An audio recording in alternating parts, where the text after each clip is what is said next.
Good morning बच्चों। नवीन Rajasthan senior secondary की online क्लासों में आपका स्वागत है। पाठ 6 केंद्र सरकार, इसके बारे में अपन अध्ययन कर रहे थे। आज इसका पाठ 14 चलेगा। पाठ 13 में हमने उच्चतम न्यायालय के क्षेत्राधिकार और शक्तियों के बारे में अध्ययन किया था। आज हम इस पाठ का लास्ट पार्ट 14, जिसमें हम भारत में विपक्ष की भूमिका, भारत के अंदर विपक्ष की भूमिका का अध्ययन करेंगे। विपक्ष किसे कहते हैं, सत्ता पक्ष किसे कहते हैं और विपक्ष अपने किन किन साधनों से सत्ता पक्ष पर या कार्यपालिका पर नियंत्रण करता है, इसकी जानकारी करेंगे। इस टॉपिक से जो प्रश्न बनता है वो ये बन सकता है कि भारत में विपक्ष की भूमिका को स्पष्ट कीजिए।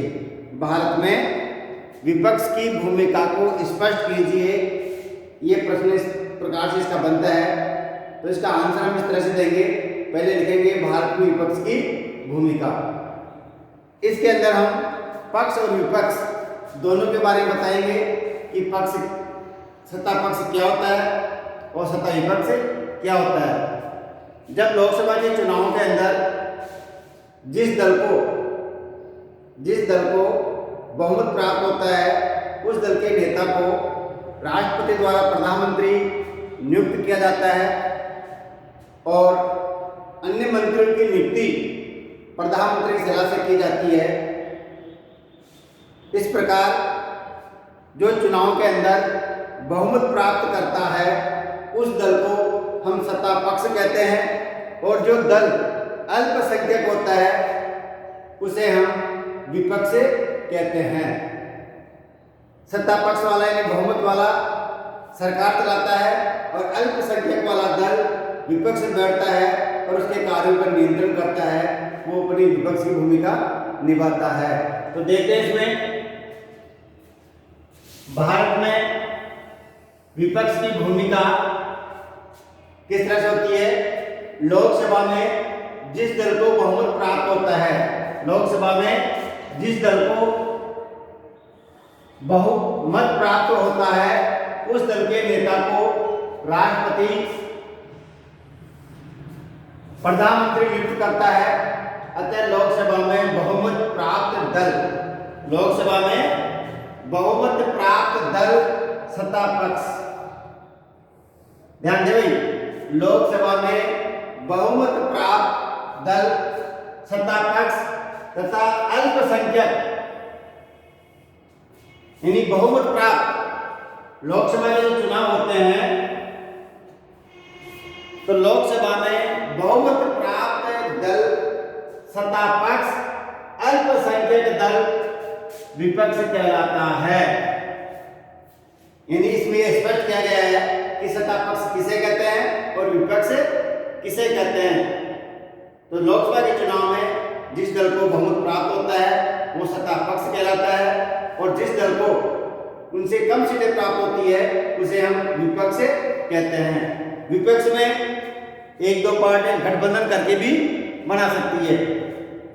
ऐसे सरकार भी, मान लो किसी पार्टी को स्पष्ट बहुमत नहीं मिलता है तो दो पार्टियां मिलकर, दो दल मिलकर यदि सरकार बनाते हैं तब भी वो सत्ता पक्षी कहलाता है। यानी जिनकी सरकार बनती है, जिनकी सरकार बनती है वो सत्ता पक्ष कहलाता है और जिनकी नहीं बनती है, कम सीटें रहती है, वो मिलाकर जो विपक्ष में बैठते हैं वो विपक्ष कहलाता है। अब बात यही आ रही है कि इस विपक्ष की जो विपक्ष है, इस विपक्ष की भारत के अंदर क्या भूमिका है, भारतीय राजनीति में इसकी क्या भूमिका है। यानी विपक्ष सत्ता पक्ष को या कार्यपालिका को निम्न साधनों से नियंत्रित करता है। यानी ये जो सत्ता पक्ष है उसको किस साधनों से नियंत्रण करता है, इसकी भूमिका ये हो गई कि वो सत्ता पक्ष पर नियंत्रण रखता है। विपक्ष सरकार जो कार्य करती है उनको गलत कार्य करने से रोकता है, उस पर नियंत्रण रखता है। यदि हम किसी व्यक्ति के ऊपर नियंत्रण नहीं रखेंगे तो वो अपनी मर्जी से कार्य करेगा, क्योंकि उसको पता है कि उस पर कोई किसी की रोक टोक नहीं होगी। इसलिए रोक टोक करने के लिए विपक्ष निम्न साधनों का प्रयोग करता है। वो निम्न साधनों से कार्यपालिका या सत्ता पक्ष पर नियंत्रण करता है। और पहला साधन आता है अविश्वास प्रस्ताव, यानी विपक्ष अविश्वास प्रस्ताव के माध्यम से सरकार पर नियंत्रण करता है, कार्यपालिका पर नियंत्रण करता है, क्योंकि विपक्ष सत्ता पक्ष के विरुद्ध लोकसभा में अविश्वास प्रस्ताव लाकर सत्ता पक्ष पर और कार्यपालिका पर नियंत्रण करता है। उनको डर रहता है सत्ता पक्ष वालों को, ताकि कहीं विपक्ष विश्वास प्रस्ताव ना ला दे। यानी जिस तरह से अभी हमारे मध्य प्रदेश में जो सरकार गिरी कांग्रेस की, किस कारण से गिरी? अविश्वास प्रस्ताव के कारण। क्योंकि जो विपक्ष वाली पार्टी थी उन्होंने अपने कुछ विधायक उनके तोड़ लिए, और जब उनको दोबारा विश्वास प्राप्त करने के लिए कहा तो उनके पास पूर्ण बहुमत न होने के कारण सरकार गिर गई।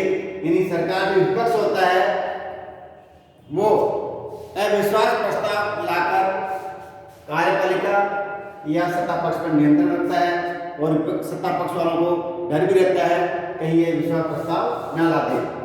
दूसरा साधन अपनाता है अन्य प्रस्ताव के रूप में। और कौन कौन से प्रस्ताव लाता है जिनसे सत्ता पक्ष पर नियंत्रण होता है? तो विपक्ष है वो संसद में काम रोको प्रस्ताव, पहले अपन ने बताया अविश्वास प्रस्ताव से नियंत्रण रखता है। फिर अन्य प्रस्ताव आते हैं काम रोको प्रस्ताव। सरकार यदि कोई कार्य कर रही है और उनको लगता है विपक्ष वालों को कि ये गलत कार्य हो रहा है, ये गलत कानून बन रहा है, तो विपक्ष वाले संसद के अंदर काम रोको प्रस्ताव लेकर आते हैं। ध्यान आकर्षण प्रस्ताव, जनता का उसके ऊपर ध्यान दिलाते हैं, ध्यान आकर्षण प्रस्ताव और स्थगन प्रस्ताव, और कहते हैं कि इस कार्य को बंद करो, इस कानून को बंद करो, ये कानून लागू नहीं होना चाहिए। तो ये प्रस्ताव लाकर वो सत्ता पक्ष पर नियंत्रण करते हैं। तीसरा आता है अन्य प्रश्न पूछना। विपक्ष का कार्य है प्रश्न पूछना। जब किसी व्यक्ति से प्रश्न पूछने लगते हैं तो उस व्यक्ति को डर होता है कहीं ऐसे प्रश्न नहीं पूछ ले जिनका हम जवाब नहीं दे पाए, कहीं इसका गलत जवाब तो नहीं दे दें। तो यही कार्य विपक्ष करता है संसद के अंदर।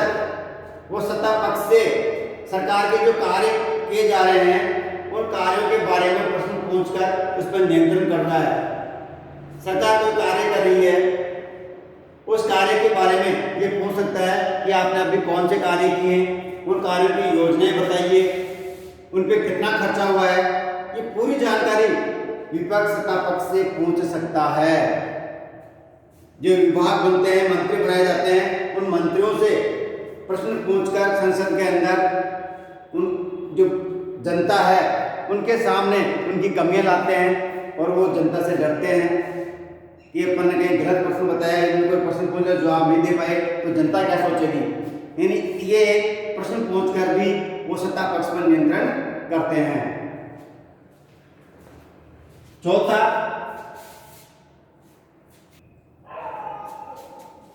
है कटौती प्रस्ताव। ये चौथा साधन है जिनके द्वारा विपक्ष सत्ता पक्ष पर नियंत्रण करता है, यानी कटौती प्रस्ताव। विपक्ष संसद में बजट के माध्यम से बजट पर चर्चा करके, बजट के अंदर जो सरकार बजट पारित करती है, प्रतिवर्ष संसद में बजट पारित किया जाता है, उस बजट के पर चर्चा करके, बजट के माध्यम से चर्चा करके कटौती प्रस्ताव लाकर वो सत्ता पक्ष पर नियंत्रण करती है। बजट वो जब हर विभाग में बजट बनाती है कि इस विभाग में इतना खर्चा किया जाएगा, इस व्यवस्था पे इतना खर्चा किया जाएगा, यदि वो खर्चा ज़्यादा कर रहे हैं तो इसको कटौती करवाते हैं कि इतने खर्चे की आवश्यकता नहीं है, इस मद पे इतना खर्चा होना चाहिए। इसे चर्चा करते हो कि कौन से मद पर कौन सा कितना खर्चा होना चाहिए, कितना बजट बनना चाहिए। इन विषयों पर विपक्ष सत्ता पक्ष से संसद में चर्चा करती है और कटौती प्रस्ताव लाकर, उनके बजट में कटौती लाकर उन पे नियंत्रण करती है। यदि विपक्ष नहीं हो तो सत्ता पक्ष अपने इच्छा अनुसार कौन से मद पे कितना खर्चा करना चाहती है वो अपनी इच्छा से कर सकती है, लेकिन वो नियंत्रण करता है। उसको पता है कि विपक्ष है वो हमारे पर नियंत्रण कर रहा है, उसकी नज़र है, इसलिए वो जो बजट पारित करती है वो सभी लोगों को ध्यान में रखकर, देश के चाहे गरीब हो चाहे अमीर हो, हर व्यक्ति को कुछ ना कुछ लाभ देकर, कुछ फायदा देकर, उनका ध्यान में रखकर वो बजट पारित करती है। तो पांचों साधन है विपक्ष के पास सत्ता पर नियंत्रण करने के लिए। जनमत, यानी जनमत के माध्यम से भी विपक्ष कार्यपालिका पर, सत्ता पक्ष पर नियंत्रण करता है। जनमत का मतलब विपक्ष द्वारा कार्यपालिका द्वारा किए जा रहे नीति निर्माण, यानी कार्यपालिका जो कानून बना रही है, कार्यपालिका जो कार्य कर रही है, उन सभी कार्यों की जानकारी जनता के सामने विपक्ष लेकर आता है। अच्छे कार्य कर रहे हैं, उन कार्यों में क्या कमी है, उन सभी कार्यों की जानकारी, कानूनों की जानकारी जनता के सामने विपक्ष ही लेकर आता है और जनमत का निर्माण करता है। लोगों को जागरूक करते हैं कि आपकी जो सरकार है, इस सरकार के अंदर ये जो कानून बनाया गया है, इस कानून में ये कमी है। उनकी कमियां जनता को बताते हैं। सरकार ये कार्य कर रही है, सरकार ने चुनाव में ये घोषणा की थी, उनके घोषणा पत्र में ये बातें रखी गई थी, अब ये सरकार इन कार्यों को नहीं कर पा रही है और कर भी रही है तो कैसे कर रही है, उनमें क्या कमियां हैं, इन सब की जानकारी जनता के सामने विपक्ष द्वारा रखा जाता है, जिससे जनमत का निर्माण होता है। लोग सरकार के कार्यों से नाराज होकर वो विपक्ष के साथ लगते हैं, तो जो सत्ता पक्ष है उसको डर रहता है यदि हम कोई कार्य में गलती करेंगे, कोई कार्य नहीं करेंगे, गलत कानून बना देंगे तो विपक्ष वाले जनता के सामने उसको लेकर जाएंगे और जो जनता जो हमारे को वोट देकर यहाँ पहुंचाई है वो जनता धीरे धीरे विपक्ष की ओर मुड़ जाएगी, ये उनके डर रहता है। इन जनमत के माध्यम से भी विपक्ष सत्ता पक्ष पर या कार्यपालिका पर नियंत्रण करता है। इस तरह से देखिए आप, विपक्ष ये निम्न साधन अपनाकर, 5 बताए मैंने अभी आपको, अविश्वास प्रस्ताव, अन्य प्रस्ताव, प्रश्न पूछकर, कटौती प्रस्ताव और जनमत, इन साधनों के माध्यम से विपक्ष सत्ता पक्ष पर या कार्यपालिका पर नियंत्रण करती है। इस तरह से आज हमारा पाठ 6 केंद्र सरकार पूरा होता है। हमने इस पाठ 6 केंद्र सरकार में सरकार के अंग, कार्यपालिका, व्यवस्थापिका और न्यायपालिका, ये जो 3 अंग है सरकार के, व्यवस्थापिका, उसके बारे में हमने पूरी जानकारी प्राप्त की, क्योंकि व्यवस्थापिका के अंदर 3 भाग थे, राष्ट्रपति, लोकसभा और राज्यसभा। तो जिसके बारे में हमने पूरा अध्ययन किया, लोकसभा के बारे में पढ़ा है, राज्यसभा के बारे में पढ़ा है, और जो व्यवस्थापिका उसको संसद कहते हैं, इसलिए संसद के बारे में हमने अध्ययन किया है। उसके बाद में कार्यपालिका आती है, तो कार्यपालिका के भी 4 भाग बताए गए थे, राष्ट्रपति, उपराष्ट्रपति, प्रधानमंत्री और मंत्रिमंडल। तो हमने उन चारों के बारे में अध्ययन किया है, प्रधानमंत्री के बारे में अध्ययन किया है, राष्ट्रपति के बारे में अध्ययन किया है, उपराष्ट्रपति के बारे में अध्ययन किया है और मंत्रिमंडल के बारे में भी अध्ययन किया है। और जो तीसरा भाग होता है सरकार का, न्यायपालिका, और न्यायपालिका के अंदर हमने पढ़ा था सर्वोच्च न्यायालय या उच्चतम न्यायालय। तो हमने उच्चतम न्यायालय का गठन, उच्चतम न्यायालय की शक्तियों के बारे में अध्ययन किया था, और ये जो लास्ट पॉइंट आया था विपक्ष की भूमिका, उसके बारे में हमने अध्ययन किया। इस तरह से इस पाठ में से 6 नंबर के प्रश्न आते हैं एग्जाम में, तो आपका 6 नंबर का टॉपिक पूरा होता है। इससे पहले हमने पाठ 18 भी पढ़ा था, उस पाठ में से भी 4 नंबर के परीक्षा में प्रश्न आते हैं। इस तरह से आपके ये 10 नंबर का टॉपिक पूरा होता है। अब मैं कुछ प्रश्न जो आपके पाठ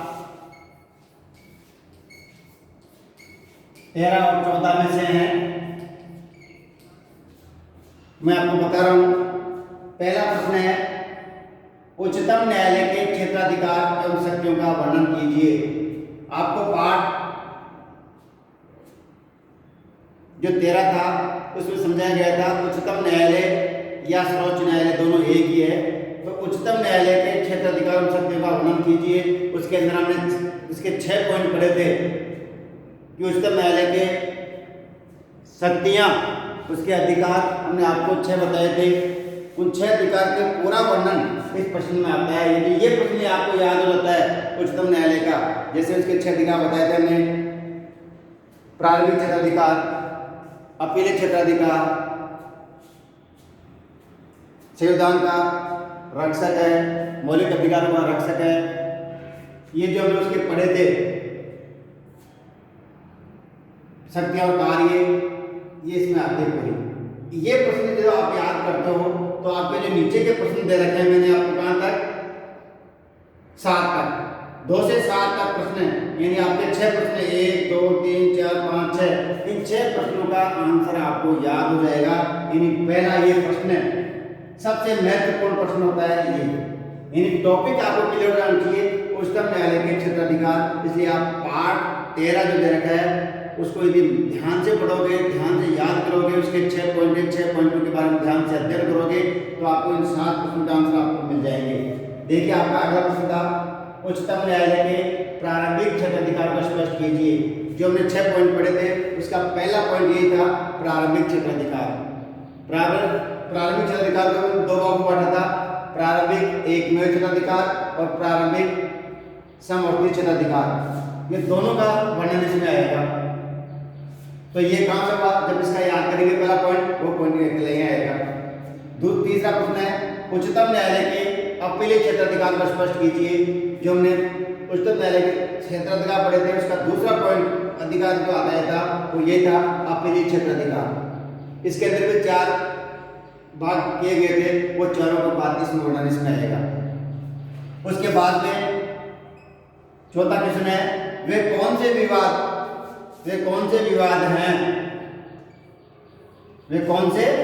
विवाद हैं जिन्हें केवल सर्वोच्च न्यायालय के सम्मुख ही उपस्थित किया जा सकता है। ऐसे कौन से विवाद हैं जो सर्वोच्च न्यायालय या उच्च न्यायालय के सामने ही उपस्थित किए जा सकते हैं। तो हमने पढ़ा था प्रारंभिक क्षेत्राधिकार का जो पहला भाग था, प्रारंभिक एकमेव क्षेत्राधिकार। प्रारंभिक एकमेव क्षेत्राधिकार, उसमें जो 3 बातें बताई थी वो इसमें आएंगी। फिर था उच्चतम न्यायालय को अपीलीय न्यायालय क्यों कहा जाता है, ये भी हमने सर्वोच्च न्यायालय की शक्तियों पढ़ा था, अपीलीय न्यायालय वो पॉइंट है, उसका आंसर यहाँ आ जाएगा, वो आंसर मिल जाएगा। अगला था न्यायिक पुनर्विलोकन की शक्ति को स्पष्ट कीजिए। ये भी हमारा 6था पॉइंट पढ़ा था हमने, लास्ट पॉइंट संविधान संरक्षक, वो वाला पॉइंट इसमें आएगा। फिर मौलिक अधिकार लागू करने के लिए उच्चतम न्यायालय कौन कौन से लेख जारी करता है, ये भी हमने उसमें पॉइंट पढ़ा था। उच्चतम न्यायालय के क्षेत्राधिकारों में नागरिकों के अधिकारों की रक्षा, अधिकारों का रक्षक वो पढ़ा था। तो उसके अंदर जो पॉइंट आए थे वो इसमें आएंगे। फिर देखिए अब भारतीय संविधान में न्यायपालिका की स्वतंत्रता और निष्पक्षता की व्यवस्था की गई है, स्पष्ट कीजिए।